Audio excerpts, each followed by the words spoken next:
Hi lovelies, and welcome back to my YouTube channel and Happy New Year. This is the first video that I'm recording in 2021. I know 2021 has been a little bit crazy so far, to say the least, but I do hope you're looking after yourself. I hope if you've set any resolutions you're sticking to them, and then if you haven't set any resolutions you're just looking after yourself and being happy and healthy and just doing the best that you can given the current circumstances. I know for me, usually a new year I'm back to the gym, I'm doing all of the things that I wanted to do at the back end of last year but I was too lazy to. But at the minute I'm just being kind to myself, I'm just listening to how I feel. If I want to work out, I'll work out, which more often than not I don't. If I want to go eat a chocolate bar, I will.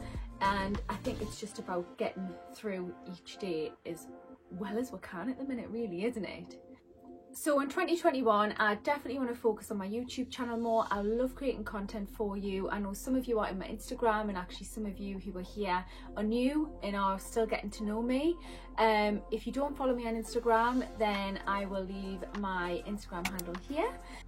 So on my Instagram yesterday, I asked, did anybody have any questions for me? I get asked the same questions quite regularly, so I thought, let me just update my Q&A. I haven't watched my other one or two that I've got on my channel, so I could be answering questions that I've already answered, but it's fine, we're just here for a chat, let's not worry about that. This is going to be quite short and sharp, and like I say, I'm very active on my Instagram, so if there is anything that you want to ask me, hop over on there. I always normally try and get back to everybody's DMs where I can. So let's get straight into the first question. So the first question is, how are you? So thank you for asking that. I'm fine. I did have a bit of a wobble, not gonna lie, when the announcement for another lockdown come in. As everybody, I had plans, I had things that I wanted to do this month. It's my birthday this month. And as you know, I only met Connor last year. I've waited what feels like a lifetime for the man of my dreams, and there's just so much that I want to do. I'm just an impatient person to start with, and we've kind of just got to sit back, stay at home and hang fire. So without going into it too much, I did have a moment. In the past I have suffered from anxiety. I have had moments in my life where I've been really quite down, and that's fine and that's normal, and sometimes that rears its ugly head and comes back and says, "Hiya Beth, how you feeling? It's me again, anxiety," and it gets a bit overwhelming. So I have had a moment this year already where we're weekend, but I'm just listening to my body, I'm listening to my mind and trying to do what's best for me at this point. Am I where I want to be right now? Absolutely not, in terms of where I'm at in my life and my career. Am I on the way? Am I making the best out of the situation? Yes, I am. Am I healthy? Yes, and super grateful. I have a family, a boyfriend, friends. I have so much going for me, and I think when I feel that way, I have to bring it back and be grateful for absolutely everything. That's a great tip if you're struggling. There's always something, even if it's tiny, to be grateful for. So thank you for asking that. Right, next question is, are you on the pill? So no, I'm not on the contraceptive pill. I'm assuming that's the pill you mean. I am not on the contraceptive pill. I was on the contraceptive pill for, I want to say, around 10-11 years. So I come on my period quite late. I was 15 when I come on my period for the first time, and I was like, you know, when you're a teenager sometimes you can be super worried and think, am I normal? And I was really eagerly awaiting my period. Who else was like that? So I basically had my first period, was like, right, great, and realised so quickly that I was experiencing such bad tummy cramps, excruciating headaches, pain. I was just in so much agony. So about a year later, I went on the pill at about 16, maybe a little bit older. I was put on Microgynon. That didn't work for me, bled through it, and then I got put on an old-fashioned pill called Marvelon. Not many people had heard of Marvelon, but I went on it anyway, and it worked amazing for me. What I would do is I would have it 3 months back to back. It was a traditional pill.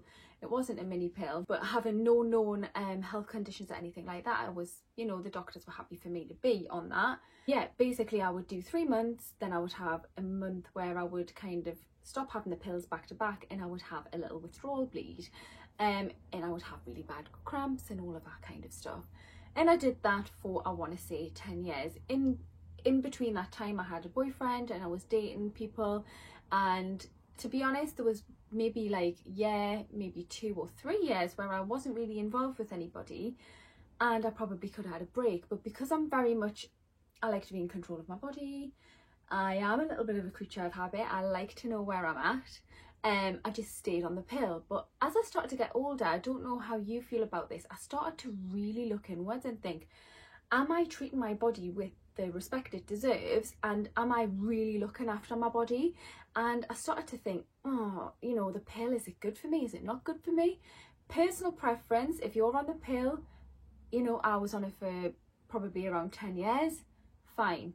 But for me, as I started getting older and I spoke to my doctor, and it come to light that I had a cholesterol problem, I've got hypercholesterolemia, and that come to light just through a general health MOT at my gym.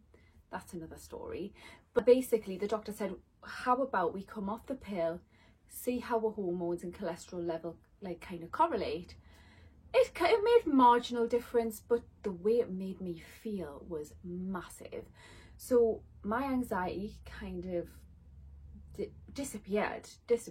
I mean, I am quite a stressed out person, I'll admit that, but my anxiety, my worry, I don't know whether that was hand in hand age, because as I've got older, I've got more comfortable, more confident, more happy, more comfortable about who I am. Coming off the pill maybe kind of coincided with that, but I just felt so much better. What I will say is I did have quite a few side effects. I got hormonal acne, adult acne. I had really bad acne. If I've got any photos of it, I will insert them here. I'm not sure if I do. I think some of the photos I had was at the back end of me having the acne, so it wasn't too bad, but it was still like horrendous for me. I hadn't had this acne since I was like 13, 14, 15, and don't get me wrong, I do still now get breakouts, but yeah, I got this really bad hormonal acne. It was all here. Suffered with that for about 2 years, I want to say. I ended up getting a lump in my boob and had to go to the breast clinic, and they found quite a few cysts. They said that it was off the back of, because it was 2 months after I come off the pill I got this lump, and of course thought the worst. It was off the back of like the hormone withdrawal, and then kind of my body trying to kind of find its balance, its new balance. So there was that, and I found that my periods resumed very quickly, but they were super painful again. My weight's never fluctuated, so it didn't affect my weight, but I feel like my boobs went down. I feel like I had really big boobs for my frame. I used to be a 32 double D. I'm now probably a 32C. My boobs went right down. So that was me. In myself, I thought I'm doing the best for myself, my health. I'm not in a relationship. I'm not dating anybody, and it's kind of pointless being on the pill for me. So you'll probably be thinking, right, well, what do you use for contraception now you're in a relationship? Well, what I did was I downloaded an app called Eve. Just back then, I wasn't in a relationship, like I say, and that was simply for me to be able to track when I was going to be coming on my period, because I wanted to know. I didn't want to be caught short. That worked perfectly for me. And to be honest, I did date 1 or 2 people within that. I think it was maybe 3 years of using that, and it worked for me perfectly. The more in tune I got with my menstrual cycle, the more I knew about my feelings, my emotions, the impact of, okay, I'm ovulating now, that's why I've got a slight twinge, or I'm due on next week, that's why I've got PMS symptoms, I'm feeling really groggy or emotional or down.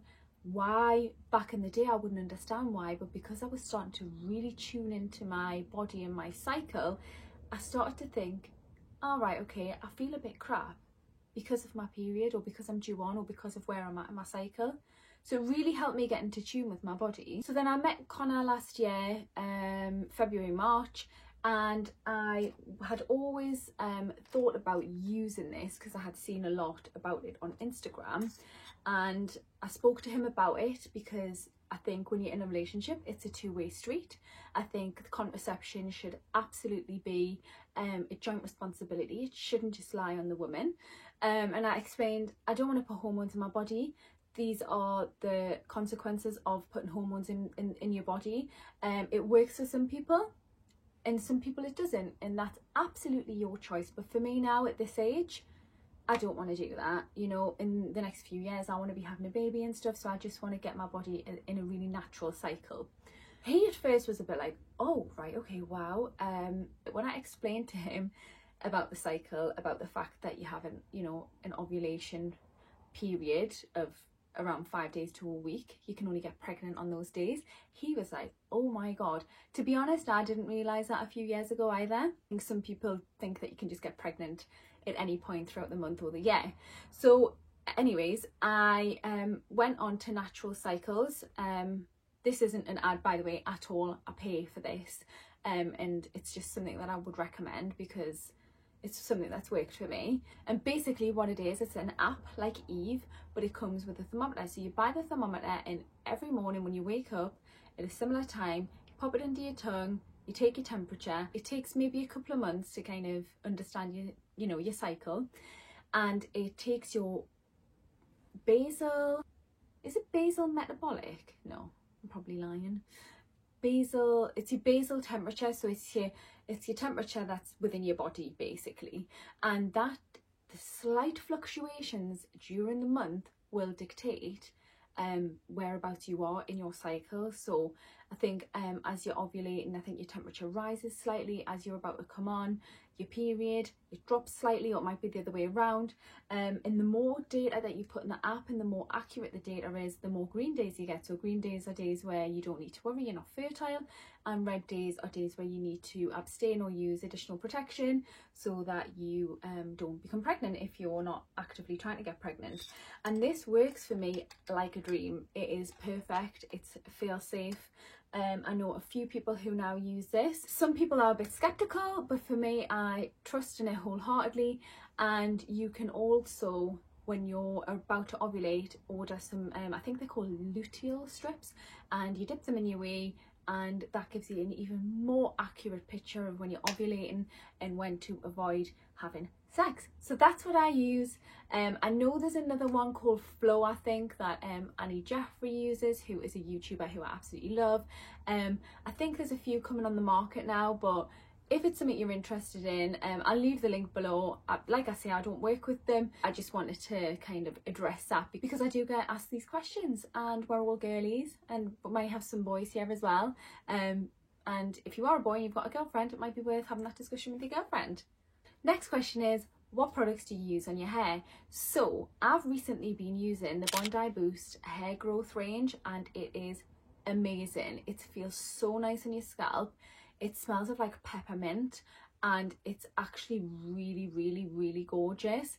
And I've recently just got my hair dyed again, just my balayage done, so I got some dark and light, and it just really helped strengthen my hair. I'm not very loyal to hair care. Like in the past I would literally just use anything, Tresemme, L'Oreal, whatever, just whatever I can grab get my hands on and just grab from Boots. I quite like the L'Oreal Botanicals range, which is sulfate free, paraben free.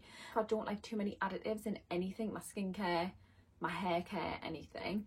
But for Christmas, Santa / me mum bought is the Olaplex range, so I always use the Olaplex treatment, and she bought me the three: the shampoo, the conditioner, and the treatment as well. So I've used the three twice and I love it. So I just mix between those two. And what I also use, I should have brought the products to show you, shouldn't I? Never mind. What I also use is Moroccan oil, which I can see just on my dressing table, and it's just the oil. I always put it in the ends of my hair in the morning and on a night time, and I've always done that for years. So in the morning what I'll do is I'll wake up, I'll brush my hair, I'll rub a bit of oil between my hands, and then I will rub it through the ends of my hair, and it just makes your hair look like fresh and not frizzy.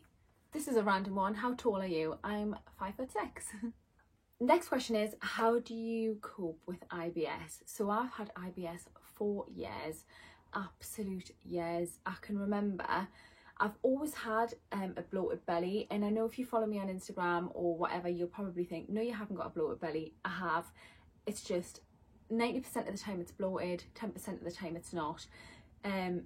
It's just part of me now. I just think I used to get so upset about it and self-conscious about it, and I'd train really hard and I would look really good and I would be like putting so much effort into my health and my fitness, and my diet, and I would think, why am I not seeing results on my tummy? But it's just the bloating.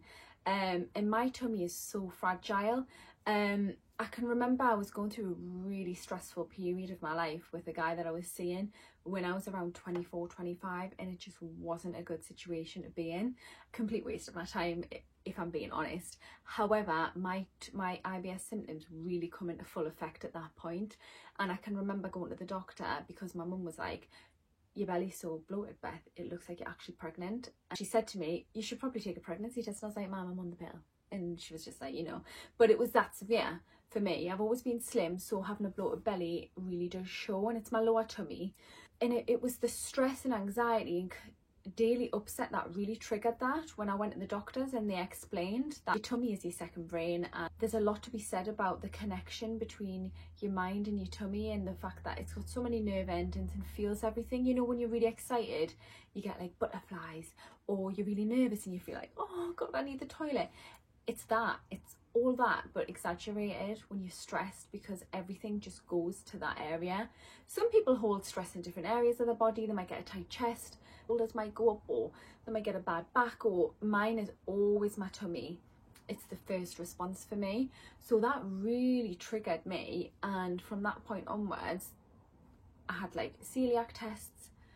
I was fine. I started cutting out certain groups of food. It worked for a short period of time, then it would come back. And then I realised that, yeah, you're right, it is to do with stress. The more stressed I am, the more bloated I get and the more pain I have. My IBS symptoms used to be absolutely terrible. My toilet habits were absolutely so erratic.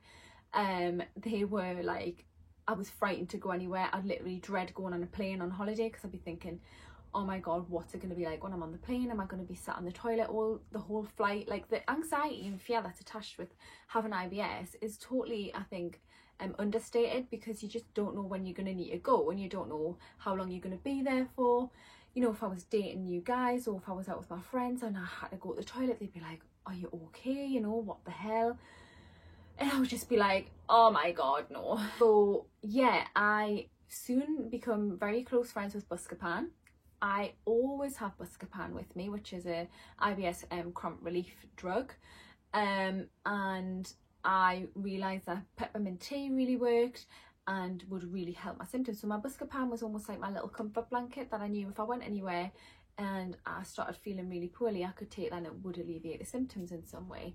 So I tried gluten-free years ago, that did help, and then I eased it back in, because it can be hard, and it was harder years ago. More recently, for about 2 years now, maybe 3, I've done gluten-free again, and I've realised that my symptoms have literally reduced by 70%. So if I start eating gluten again, my symptoms come very quickly, and if I'm stressed on top of that, they come absolutely flooding through.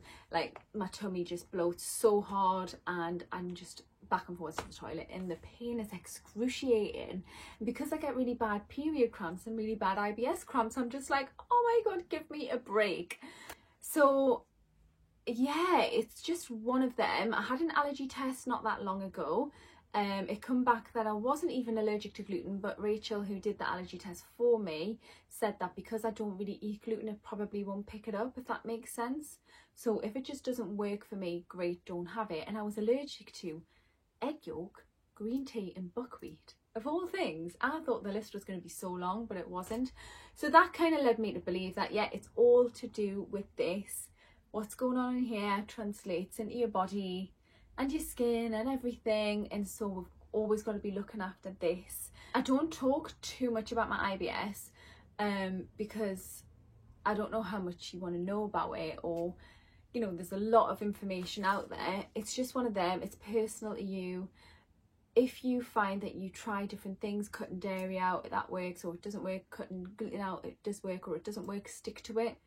And as much as it's annoying, like, I'm at the point now where I'll just not eat gluten, but then when it comes to Christmas, I will have some cheese and crackers, I will have some cake, I will eat what I want, and I'll suffer the consequences, and that's totally your prerogative. And it got to the point where I was like eating gluten-free everything, and it was making me a little bit miserable, where I wouldn't even have soy sauce because it's got wheat in it. Now I'm very intuitive, and I think, when was the last time you had gluten, Beth? can I afford to have a little bit gluten in this meal, you know? I would never dream of having like a sandwich because bread is just the biggest aggravator, or a full bowl of pasta. Absolutely not. But when it comes to like maybe a slice of cake, or like I say, soy sauce, or a biscuit or a cracker, I'll just go with it. So yeah, long story short, you have to kind of learn to kind of just get on with it. I had a gastroscopy and a colonoscopy to have a look at my tummy, and have a look at my bowel and all of that kind of stuff, and it was all fine, which was amazing. And I've got a video on YouTube about that if you want to have a little look at that. So that gave me some reassurance. It's just one of those things that I just have to manage, really. So the next question is, do you count calories? Absolutely not. I've always been naturally slim. The only time I've counted calories is when I've been tracking my food on MyFitnessPal, when I'm banging to my training with my PT Susan, or if I'm training with Connor. And to be honest, I did use MyFitnessPal. I've probably used MyFitnessPal for 5 years, not consistently. And that was purely because I undereat on protein a lot. I don't know if you know now, but I'm pescatarian. I did a month vegetarian in December, which was great, but I did realise that it enhanced the fact that I don't eat protein even more. Yeah, I've just got this thing. I'm not a big lover of meat. I do enjoy fish, but meat I'm just not here for. And I don't really like cooking it, preparing it. I don't know, I just prefer other things. There's been loads of times, like years ago, I'd go to Nando's and have like sides and have some corn on the cob, chips, salad. But it's very much each to their own, whatever makes you feel good and whatever works for you. But yeah, in regards to counting calories, I've always been slim. I don't really care how many calories I eat as long as I'm not under eating, because I don't want to lose too much weight. I think if you do want to count calories or you are looking to lose weight, MyFitnessPal is quite a good platform. But what I would say is just don't get obsessed with it. As long as you're eating a really nice, healthy, balanced diet, nice 3 meals a day, a couple of snacks, loads of water, and that's enough. But I know obviously everybody's body's different. We're all built differently, and we've all got different bodies and different needs, and some people struggle with weight gain and weight loss. I personally struggle with weight gain, which I know is annoying for some people, but that's just my truth and that's who I am. I would like to have a little bit more weight on my bones, but at the same time I just think this is me and I'm happy with me and I am blessed to be me and healthy. So yeah, I don't calorie count. So the last question, because I realise I have babbled on so much for a change, what's your family dynamic? So very quickly, so I grew up with my mum. It was just me and my mum until I was around 5, 6, and then my sister come along when I was 8. My brother come along when I was 17. I was an only child for about 8 years. My mum was quite young when she had me. Love me mum. I've got such a close relationship. I didn't have a relationship with my dad at all. There was times in my life where that really did impact me and made me wonder about who I was, where I was from, my heritage. My mum's got blue eyes, blonde hair. I haven't. So there was sometimes questions asked, but it's just one of those things. I know there'll be loads of you out there that grew up without a parent, and you know, it must be hard for our parents having to be both parents and one parent. I more recently found my dad, because I hadn't seen him, I didn't know his name, I hadn't seen a picture of him, so I truly was clueless. And of course I am half Iranian, he's full Iranian, and me mum's completely English Irish, because of our surname. I did an ancestry DNA test. I think I was about 26, 27. What's Persia? I hadn't really heard too much about Persian people or Persia or Iran, and that's where I kind of found out about my heritage. And then I went on and found my dad when I was about 28. So yeah, obviously that is a massive story time, how I found my dad, what the situation is. That's one for another day. But my family is very close. I've got an auntie, an uncle, a granddad, a nana, and that's it really, apart from Auntie Carol and Uncle Neil, who, if anybody knows me, knows how much they mean to me. They are almost like another nan and granddad to me, so I'm so lucky to have had them in my life as well. Got a very close, tight-knit family, and we all live really close to each other in Newcastle, and it's just really nice. I think it's really great to have a close family if you can, and you know, I've got some amazing friends as well who are just like family. And yeah, it's one of them. Families can be complex, you can't pick them, but I do absolutely love and value mine so much. Anyways, this is now the longest Q&A of life, but why am I like this? Why? There was some other questions. How I met Connor and if I fancied him on Love Island. I got quite a lot of that, but I know I've answered that in previous Q&As and the one with Connor, so I'll link those. And a lot of you were asking, can I please share lots of healthy recipes? So I'll continue to do that on Instagram, but I am going to record what I eat in a day for you on YouTube, so keep looking out for that because that's coming soon. A lot of requests for makeup tutorials.